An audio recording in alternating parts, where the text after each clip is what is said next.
तो अब हम नेक्स्ट बात करेंगे पेक्यूलियर बिहेवियर की। तो देखें ग्रुप 3 के अंदर सबसे पहला एलिमेंट कौन सा है? बोरॉन। तो बोरॉन ऑब्वियसली पेक्यूलियर बिहेवियर कुछ शो करेगा, तो हम इसके पेक्यूलियर बिहेवियर को भी देख लेते हैं। सबसे पहला बिहेवियर बोरॉन का जो वियर्ड सा है वो ये है कि ये अकेला अपने ग्रुप में नॉन मेटल है, बाकी सबके सब मेटल्स हैं।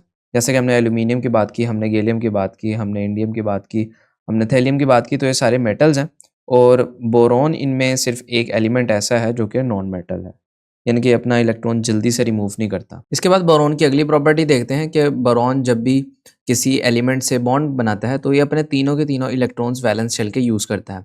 जैसे कि इसकी ऑक्सीडेशन स्टेट्स दो तरह की हो सकती हैं, या तो +3 हो सकती है या तो -3 हो सकती है। अब ऐसा क्यों है? क्योंकि बोरॉन हमने पहले भी बात की कि ये नॉन मेटल है, ठीक है। बेसिकली ये एक मेटालॉइड है, यानी कि ये इलेक्ट्रॉन दे भी सकता है और इलेक्ट्रॉन ले भी सकता है, लेकिन यूजुअली ये इलेक्ट्रॉन एक्सेप्ट करता है, ठीक है। तो इसी वजह से हम इसको नॉन मेटल कहते हैं। तो अगर आप देखें इसकी दो एग्जांपल्स अगर हम देख सकते हैं, तो यहाँ पर BF3 है। अब BF3 के अंदर F को हमें पता है कि फ्लोरीन है और फ्लोरीन के हाई इलेक्ट्रोनेगेटिविटी होती है, यानी कि जल्दी से इलेक्ट्रॉन को अट्रैक्ट करता है। तो इस केस में क्या होगा? इस केस में बोरोन से तीनों इलेक्ट्रॉन्स ले लेगा। तो इसमें बोरोन की ऑक्सीडेशन स्टेट क्या होगी? +3। और इसके साथ अगर मैग्नीशियम के साथ जब बोरोन का बॉन्ड बनता है तो मैग्नीशियम एक मेटल है और ये अपने इलेक्ट्रॉन से रिलीज कर देता है और बोरोन इन इलेक्ट्रॉन्स को एक्सेप्ट कर लेता है, ठीक है। तो बोरोन क्या करता है? 3 इलेक्ट्रॉन्स एक्सेप्ट करता है और तीनों इलेक्ट्रॉन्स अपने वैलेंस इलेक्ट्रॉन्स इसके बॉन्डिंग में हिस्सा लेते हैं, ठीक है। तो इसी वजह से इसके ऊपर ऑक्सीडेशन स्टेट जो होती है वो -3 आ जाती है। तो देखें यहाँ फर्स्ट केस में इसके पास +3 इसकी ऑक्सीडेशन स्टेट है और अगले कंपाउंड के अंदर इसी की ऑक्सीडेशन स्टेट -3 है। तो उसका मतलब है ये तीनों इलेक्ट्रॉन्स यूज़ कर रहा है और कभी ये +3 बनाता है और कभी -3 इस तरह से बॉन्ड बनाता है। इसकी ऑक्सीडेशन स्टेट हम कह सकते हैं या फिर इसकी वैलेंसी हम कह सकते हैं। जबकि बाकी एलिमेंट्स इस तरह से नहीं करते, बाकी एलिमेंट्स सिर्फ और सिर्फ इलेक्ट्रॉन्स रिलीज़ करते हैं। तो ये भी एक डिफरेंट, एक अजीब सी प्रॉपर्टी है, वियर्ड सी प्रॉपर्टी है इसकी बोरोन की, जो इसको बाकी मेंबर्स से डिफरेंट बनाती है। उसके बाद अगला पॉइंट देखते हैं। One of the outstanding features of chemistry of boron is ability to form molecular addition compounds. अब इसका क्या मतलब है? मॉलिक्यूलर एडिशन कंपाउंड्स, नाम से देखें कि मॉलिक्यूल का एडिशन हो रहा है। मॉलिक्यूल्स, ये एक से ज़्यादा मॉलिक्यूल्स, 2 हो सकते हैं, 3 हो सकते हैं, 4 मॉलिक्यूल्स हो सकते हैं।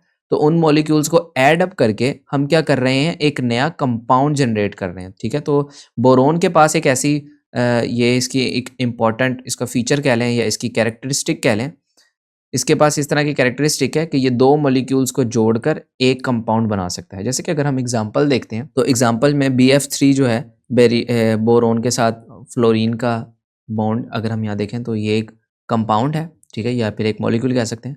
और अमोनिया को भी अगर हम देखें तो अमोनिया और BF3 इन दोनों को अगर हम कंबाइन करते हैं, क्योंकि इसमें बोरोन आ रहा है, तो बोरोन की वजह से क्या होता है? ये यहाँ पर देखें एक कॉम्प्लेक्स कंपाउंड बन गया, ठीक है। तो ये कॉम्प्लेक्स कंपाउंड्स बोरोन इस तरह से यहाँ बना सकता है और बाकी इसके ग्रुप के मेंबर जो होते हैं वो इस तरह के कॉम्प्लेक्स कंपाउंड्स नहीं बनाते हैं। सिर्फ बोरोन में एक खास बात है कि वो 2 मॉलिक्यूल्स को ऐड अप करके एक नया कंपाउंड जनरेट कर सकता है। तो ये कैरेक्टरिस्टिक भी इसको बाकी मेंबर से डिफरेंट बनाती है। उसके बाद अगली प्रॉपर्टी देखते हैं कि boron does not form ionic compound with sulphate and nitrates और अदर एनाइंस। एनाइंस कौन से होते हैं? एनाइंस वो कंपाउंड्स होते हैं या वो स्पीशीज होती हैं जिनके ऊपर नेगेटिव चार्ज होता है, ठीक है। जैसे कि अगर हम अभी केस में बात करें तो हमारे पास सल्फेट की हमने बात की। सल्फेट जैसे कि हम देख सकते हैं कि यहाँ पर SO इसके ऊपर -2 चार्ज है, ठीक है, SO4 के ऊपर, तो ये एक एनाइन है। और इसी तरह से नाइट्रेट की बात करें तो नाइट्रेट में भी NO3 के ऊपर नेगेटिव चार्ज है, तो ये एनाइन की हम बात कर रहे हैं, ठीक है। तो इस तरह के एनाइंस के साथ बोरोन बॉन्ड नहीं बनाता, ठीक है, आयोनिक बॉन्ड नहीं बनाता। क्यों? क्योंकि इसके कैटायंस जो होते हैं ये स्टेबल नहीं होते। जब ये कैटायंस बनाता है तो उसके कैटायंस स्टेबल नहीं होते, जिसकी वजह से ये बॉन्ड नहीं बनता। तो ये भी हमने देख लिया, ये भी एक पेक्यूलियर बिहेवियर है। जबकि एल्यूमिनियम, गैलियम और बाकी एलिमेंट्स जो हैं वो इन एलिमेंट्स के साथ रिएक्ट करते हैं और बोरोन जो है वो नहीं रिएक्ट करता। तो ये भी एक पेक्यूलियर बिहेवियर था बोरोन का, जो इसको बाकी एलिमेंट्स से डिफरेंट बनाता है।